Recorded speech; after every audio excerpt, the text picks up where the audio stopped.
My name is Alexandra Dawson, but everyone calls me Alec. I grew up in a small town in rural Maine where the horizon was as open as the possibilities seemed limited. My father, James Dawson, served in the Navy for 25 years before retiring and returning to our hometown. He was my hero, and the stories he told about his days at sea fascinated me from a young age. My mother passed away when I was only 8, leaving my father to raise me alone. He did the best he could, always teaching me that I could be anything I wanted to be regardless of what other people thought. The military tradition ran strong in our family. My grandfather served in World War II, my father in Vietnam and the Persian Gulf. 3 generations of Dawsons proudly served our country, but all men. When I announced in my senior year of high school that I wanted to follow in my father's footsteps and join the Navy, he was surprised. But after a moment of silence, I saw pride glisten in his eyes. "It's going to be difficult, Alec," he said, "more difficult than it was for me. But if anyone can do it, it's you." I graduated from the United States Naval Academy in Annapolis, Maryland, with honor. The 4 years there were the most challenging of my life. As one of the few women in a male-dominated program, I struggled not only with the academic and physical rigors of training, but also with the constant whispers, doubts, and stares that questioned my place there. I learned to ignore the comment, to work twice as hard as my male colleague, and to never, ever show weakness. After graduation, I was assigned to serve aboard the USS Thompson, an Arla Burke-class destroyer. It was my first posting as an officer, and I was determined to prove my worth. My father accompanied me to port on the day I reported for duty. He adjusted my uniform, a gesture he had made since I was a child getting ready for school. "Remember who you are, Alec," he said. "A Dawson. No matter what they say, no matter what they do, you belong on this ship as much as any of them." I nodded, swallowing the lump in my throat. I was nervous, of course, but also excited. This was the moment I had worked so hard for. I hugged my father one last time before grabbing my bag and walking along the dock toward the imposing ship that would be my home for the next few months. The USS Thompson was impressive, a marvel of American naval engineering. As I approached the gangplank, I felt the weight of responsibility on my shoulders. I wasn't just a young officer taking up my first post. I was a woman entering a world that, despite all the advancements, was still largely dominated by men. My last name, Dawson, carried a legacy in the Navy, but few there would know it by looking at me. I introduced myself to the deck officer, handing over my documents with firm hand, despite my inner nervousness. I was escorted to the junior officers' quarters, where I settled my belongings in the small space that would be mine. There were no other women's belongings visible. Apparently, I was the only female officer in that section of the ship. My first few days aboard were a whirlwind of new routines, faces, and responsibilities. As a junior enlisted soldier, I was assigned to the Operations Division, working in the Combat Information Center KIC. It was a demanding and technical job, coordinating radar information and communications to keep the ship safe and operational. I loved it. The fast pace, the precision, required the responsibility. It all made me feel alive and useful. However, despite my enthusiasm and dedication, it soon became clear that not everyone on board shared my father's view that I belonged there. Some were openly hostile, others simply cold and distant. Most simply ignored me, as if I were invisible, except when I made a mistake, of course. Then suddenly, everyone seemed to notice my presence. Lieutenant Commander Peterson, my immediate superior officer, was particularly difficult. A 20-year veteran of the Navy, he made no secret of his skepticism about women's ability to serve effectively on combat ships. "This isn't a vacation cruise," Dawson would say. He liked to say when assigning me the most unpleasant tasks or pointing out every little mistake I made. Often in front of the whole crew. "The Navy isn't a place for those who can't handle pressure." I swallowed my pride and replied with, "Yes, sir." Complaining or showing weakness would only confirm their prejudices. Instead, I worked even harder, arriving earlier, leaving later, studying the technical manuals in the few free hours I had. I discovered that there was a fine line between showing initiative and appearing arrogant, especially for a woman. When I suggested improvements to the CIC procedures, I was ridiculed. When a male colleague made the same suggestion a week later, he was praised for his insight. Despite the difficulty, I made some allies. Chief Petty Officer Rodriguez, a man of few words but great integrity, often silently defended me, guiding me when I had doubts and ensuring I received proper training. "You have a good eye for this, Insigne," he murmured one day, after I detected an anomaly on the radar that others had missed. "So keep it up." My other unexpected ally was Lieutenant Kim, the communications officer. She had been on the ship for 2 years and was one of the few other female officers on board. During our rare coincidental free moment, she shared her own experiences with me. "That's right, Alex," she said, as we drank coffee in the small officers' lounge. "They only see your gender first, not your abilities. You need to be better, faster, smarter, and even then, some will never accept you." "But we're not here for them, are we?" She was right, of course. I wasn't there to gain popularity or approval. I was there to serve my country, to honor my family's legacy, and because, despite everything, I loved the sea and the Navy. 3 months after my arrival on the Thompson, we received word that we would be participating in a large multinational exercise in the Pacific. It was an important opportunity for our crew to demonstrate our capabilities, and the tension on board increased. Training hours were extended, equipment was checked and rechecked, contingency plans were drawn up. As a junior in the operations division, I was in the middle of it all, often working 16-hour shifts to ensure we were ready. The day before we set sail for the exercise, my father called me. He rarely called during my missions, knowing how busy I was, but something in his voice told me this was no routine call. "Alex," he said, his voice hoarser than usual, "I just found out who's going to command the fleet for this exercise." "Who?" I asked, curious about his obvious agitation. "Vice Admiral James Harrington." The name landed like a bombshell. Admiral Harrington was practically a legend in the modern Navy, a brilliant strategist who had led crucial operations in the Middle East and the Asia Pacific. But to my family, he was much more than that. "Did he serve with you?" I asked, even though I already knew the answer. "Yes, in the Gulf," my father replied. "We were young officers together. He saved my life, Alex. Remember that story about when our helicopter was shot down? How could I forget? It was one of the most dramatic stories my father told, how he and 3 other men were trapped behind enemy lines for 3 days, with few supplies and one of the men seriously wounded. It was then Lieutenant Harrington who led the rescue mission, risking his own life to get them out. He's a good man, Alec, one of the best I've ever served with. And he knows the value of a Dawson in the—" When I hung up, I felt a confusing mix of emotions. Pride in my father's service, anxiety about the impending exercise, and a small, irrational hope that maybe, just maybe, my last name would finally mean something positive on this ship. Our fleet departed the following morning. The multinational exercise, codenamed Pacific Sentinel, would involve naval forces from the United States, Japan, Australia, and South Korea. Our ship, the USS Thompson, was assigned to the main task force, operating directly under the command of the flagship, the USS Ronald Reagan, where Vice Admiral Harrington would be stationed. The first few days of the exercise were intense. We simulated combat scenarios, practiced complex fleet maneuvers, and conducted anti-submarine drills. In the CIC, I coordinated radar information and communications, working with meticulous precision as the ship navigated through intricate formation. I slept only 4 hours a night, but the adrenaline kept me alert. On the 5th day, we received the news. Vice Admiral Harrington would be personally inspecting several ships in the fleet, including the USS Thompson. The captain announced the visit during the morning meeting, emphasizing the importance of each crew member being in top condition.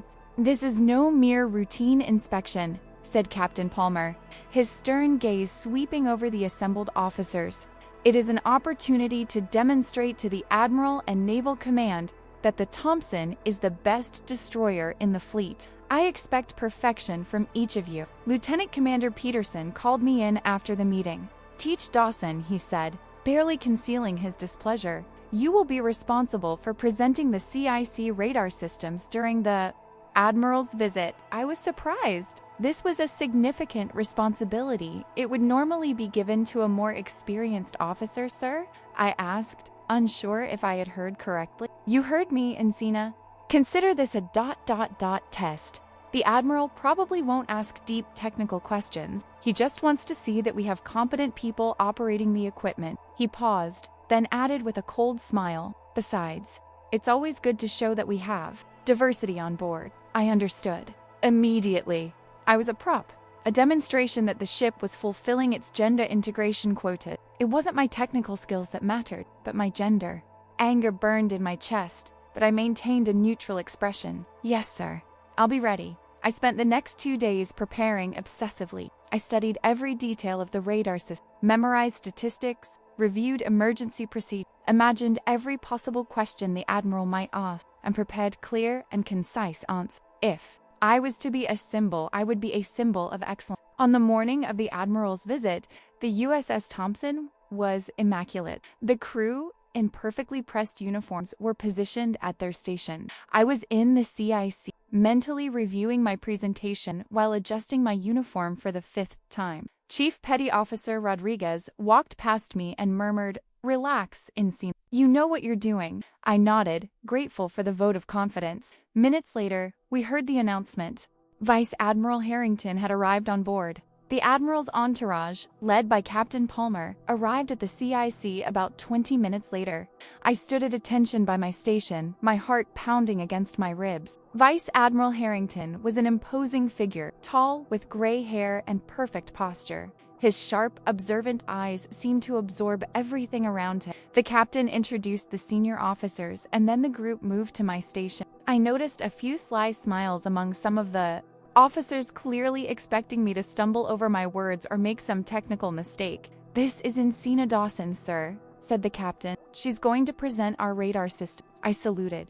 "Vice Admiral Harrington, sir." The Admiral returned the salute, and then his eyes fell upon my identification badge. For a moment, he seemed to and then, to my complete surprise, he stood at attention and offered me a much more formal and respectful salute. "Dawson?" he asked, his voice suddenly filled with emotion. "James Dawson's daughter?" I blinked, stunned. "Yes, sir. Commander James Dawson is my father." A murmur of confusion swept through the CIC. Lieutenant Commander Peterson seemed particularly disconcerted. Admiral Harrington smiled, a genuine smile that completely transformed his stern face. "Your father is one of the best men I've ever known, Dawson. He saved my life once. Did you know that?" I think he must have told the story backwards. I smiled, my heart filling with pride. "He tells the story differently. He says it was you who rescued him and 3 other men." The Admiral laughed. Typical of Jim, always downplaying his own accomplishment. He turned to the captain and the other officers. "Encina Dawson's father received the Bronze Star for exceptional bravery during the Gulf War. When our helicopter was shot down, he not only provided critical first aid that saved my life, but also led the group through hostile territory to an extraction point. He was shot in the process." He turned his gaze to me. "How's his leg?" "Better on sunny days than rainy ones, sir. But he never complained." He never complained. The Admiral nodded. And then, to my complete surprise, he said to the group, "Ladies and gentlemen, you are honored to have the daughter of a hero serving on your ship. The Dawson legacy in the Navy is exemplary, and I look forward to seeing how Encina is continuing that tradition." The silence that followed was so thick you could cut it with a knife. I saw Lieutenant Commander Peterson's face turn red, then pale. Captain Palmer seemed genuinely surprised, looking at me as if he were seeing me for the first time. "Now," said the Admiral, turning his full attention to me, "show me what we have here. Teach Dawson." With newfound confidence, I began my presentation. I explained the ship's radar systems, demonstrated procedure, and answered detailed technical questions. The Admiral asked incisive questions that revealed his deep technical knowledge, and, to my satisfaction, I was able to answer them all clearly and precisely. When I finished, the Admiral nodded approvingly. "Excellent work, and your father would be proud." He turned to Captain Palmer. "You have a promising officer here, Captain. I expect to see great things from her in the future." "Yes, sir," replied the captain, giving me an evaluating look I had never seen before. The delegation continued its inspection, moving out of the CIC. I remained at my post, trying to process what had just happened. Chief Petty Officer Rodriguez approached, a rare smile on his normally serious face. It seems you have some powerful admirers. My father never mentioned that he knew the Admiral so well, I replied, still stunned. Rodriguez shrugged. Sometimes the most heroic people are the ones who talk about it the least. The following hours and days were surreal. People's attitudes toward me changed drastically. Officers who had barely noticed my existence now stopped to chat. Lieutenant Commander Peterson, though still not exactly friendly, became scrupulously professional and proper. The night after the inspection, Captain Palmer invited me to dinner at his table, a rare honor for a junior officer. During dinner, he asked me questions about my father, my education at Annapolis, and my aspirations in the Navy. I have to admit, Dawson, he said in a moment of candor, that I didn't give you the attention you deserved. That's going to change from now on. Thank you, sir, I replied, but I expect to be judged on my own merits, not by my father's name. He studied me for a moment, then nodded slowly. An admirable attitude. And from what I've seen so far, your own merit is considerable. 2 days later, I received an official communication. I was being recommended for Advanced Combat Systems training, a highly competitive program that was normally only offered to officers with significantly more seniority. The recommendation came directly from Vice Admiral Harrington's office. When we returned to port after the exercise, my father was waiting. He hadn't mentioned he was coming, and the sight of him on the dock, in his veteran's uniform, filled me with emotion. I ran to hug him as soon as I was released from the ship. How did you know? I asked, as we walked together away from the port. I received a call from Jim Harrington, he replied with a smile. He wanted to tell me about my amazing daughter. I shook my head, still not used to the idea of the Fleet Admiral calling to talk about me. Why didn't you ever tell me you two were so close? My father shrugged, his eyes fixed on the horizon. Some stories are hard to tell, Alex. Those days in the desert, they're not memories I like to revisit. And then, we went our separate ways. I came back home to raise you, he continued, climbing the corporate ladder. He said you saved his life. My father smiled, a sad and distant smile. We did what we had to do for each other. That's how it is in the Navy. You count on the people by your side, they count on you. It doesn't matter who they are, where they come from, ... All that matters is that they are there when you need them. I reflected on his words as we walked. I thought about the challenges I faced at Thompson, the times I was ignored or underestimated. I also thought about Chief Petty Officer Rodriguez and Lieutenant Kim, who stood by me when I needed them. And now, unexpectedly, my father's name had opened doors for me. You know what's funny? My father said, interrupting my thoughts. Harrington told me you impressed everyone with your technical skills and professionalism. He said you would have stood out even if your last name had been Smith. The name just made him pay attention sooner. I stopped walking and looked at him. Is that how you see it? He nodded. Opportunity and preparation, Alec. Sometimes your name, or who you know, or even your appearance can get you an opportunity. But it's what you do with that opportunity that really matters. You were prepared. You did the job. You earned their respect.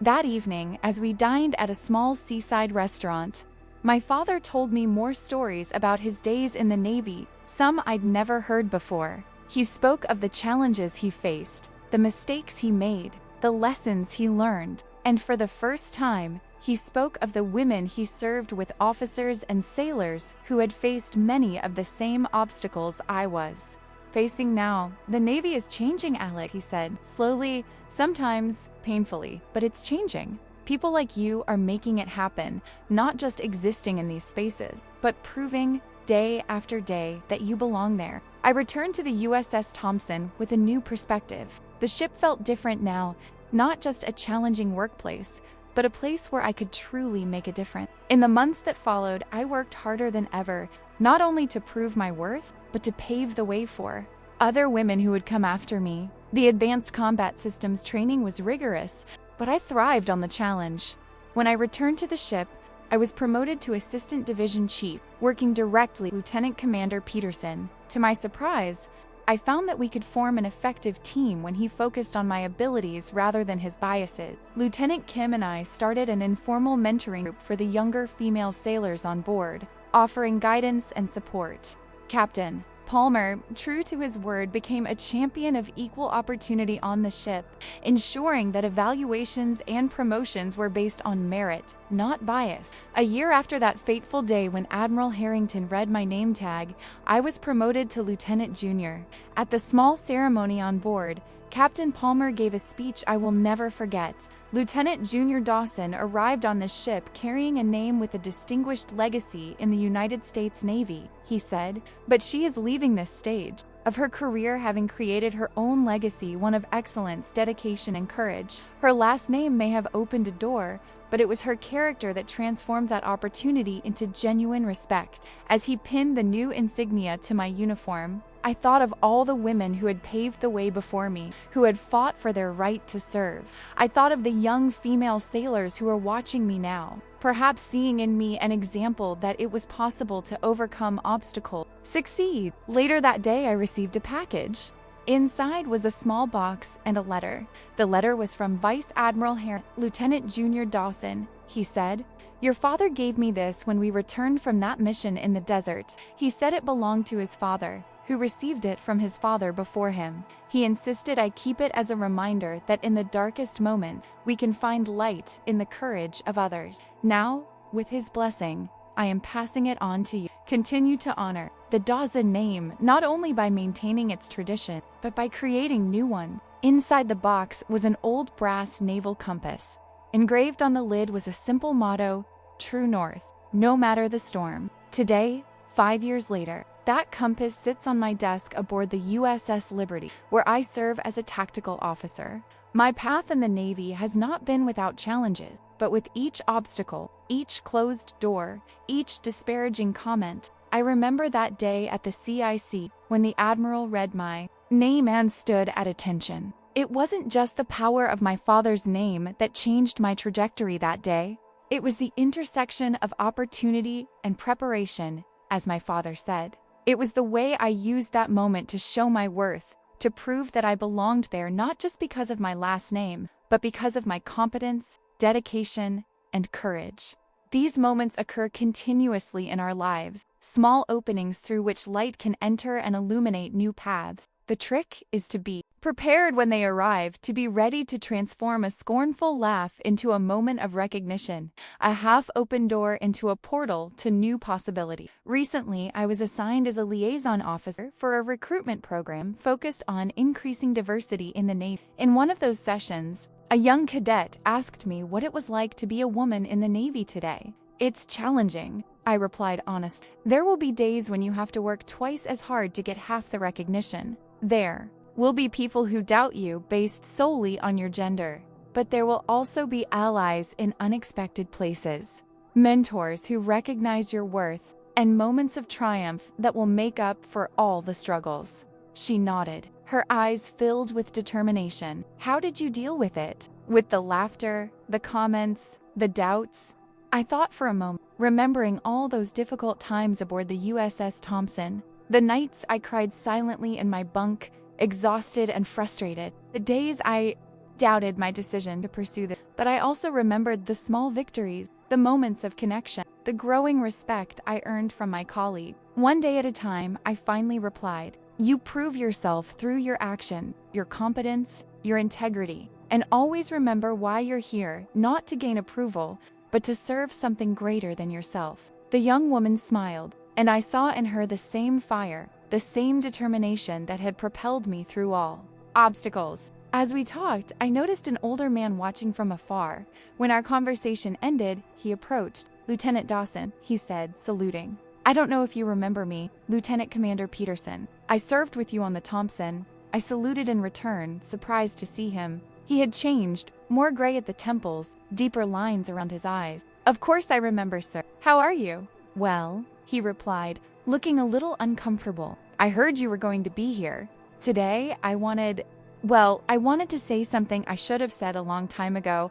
I waited, curious about what would come next. I was wrong about you," he said finally. "About many things, actually. I've watched your career from afar. You've done an exceptional job." He paused, clearly struggling with his words. "I have a daughter now. She's 10 years old and already says she wants to join the Navy when she grows up. I wish she had officers like you to look up to." I was touched by his admission. "Thank you, sir. That means a lot." After he left, I reflected on how things had changed and how they still needed to change. The Navy, like many institutions, was evolving slowly. Each new generation of women entering the service found the path a little easier than the previous one, thanks to the efforts of those who came before. As I watched the young cadets gathered for the recruitment session, men and women of diverse backgrounds, all united by a desire to serve, felt a surge of hope. Perhaps someday a woman in uniform would not be a cause for laughter or doubt. Perhaps someday the name on a badge would be less important than the skills, dedication, and character of the person who wore it. Until then, I will continue navigating my course, following my true north, no matter the storm, and perhaps, just perhaps, illuminating the path for others who will come after me. Today, when I put on my uniform and see the name Dawson on my name tag, I feel a deep pride, not just for my father's legacy, but for the legacy I am creating. A legacy that says merit, not gender, determines an officer's worth. A legacy that affirms that courage comes in many forms, and that true strength lies in persevering in the face of adversity. The story of the woman in uniform who was ridiculed until an admiral read her name tag and stood to attention is more than an anecdote about recognition and respect. It's a reminder that real change happens in small moments, in unexpected encounters and opportunities. It's a testament to the power of perseverance, excellence, and the willingness to pave the way for others to follow. This is my story, my journey in the United States Navy. It's an unfinished story, with chapters yet to be written. But I know that, no matter what the future holds, I will continue navigating with the compass I was given, always pointing to true north, no matter the storm.